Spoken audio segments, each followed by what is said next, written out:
नमस्कार, मैं शालिनी और आप देख रहे हैं कर्म कसौटी न्यूज। आई बढ़ते हैं आज की बड़ी खबर की ओर।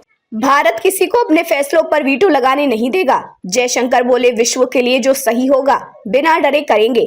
विदेश मंत्री एस जयशंकर ने कहा कि भारत कभी भी दूसरों को अपने फैसलों पर वीटो लगाने की अनुमति नहीं देगा और राष्ट्रीय हित और वैश्विक भलाई के लिए जो भी सही होगा हम बिना डरे उसे करेंगे। हमें खुद की विरासत पर गर्व करना होगा। शनिवार को मुंबई में एक समारोह के लिए एक वीडियो संदेश में जयशंकर ने कहा कि जब भारत वैश्विक स्तर पर अधिक गहराई से जुड़ता है तो इसके परिणाम वास्तव में गहरे होते हैं। विदेश मंत्री ने कहा कि तनावपूर्ण जीवन शैली या बार बार होने वाली जलवायु घटनाओं से जूझ रही दुनिया भारत की विरासत से बहुत कुछ सीख सकती है, लेकिन दुनिया को तभी पता चलेगा जब देशवासी खुद इस पर गर्व करेंगे।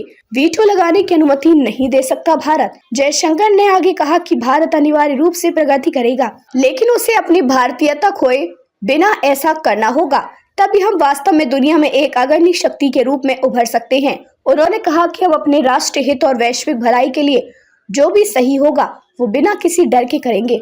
भारत कभी भी दूसरों को अपने विकल्पों पर वीटो लगाने की अनुमति नहीं दे सकता। अपनी विरासत और परंपराओं को समझना होगा। जयशंकर ने कहा कि बहुत लंबे समय से हमें प्रगति और आधुनिकता को अपनी विरासत और परंपराओं को न अपनाने के रूप में देखने के लिए सिखाया गया है। उन्होंने कहा कि अब जब लोकतंत्र की गहराई ने और अधिक प्रमाणित आवाजें उठाई हैं, तो देश खुद को फिर से खोज रहा है और अपना व्यक्तित्व फिर से पा रहा है। युवा पीढ़ी को विरासत के मूल्य समझने होंगे। जयशंकर ने कहा कि भारत एक असाधारण राष्ट्र है क्योंकि ये एक सभ्यता वाला देश है।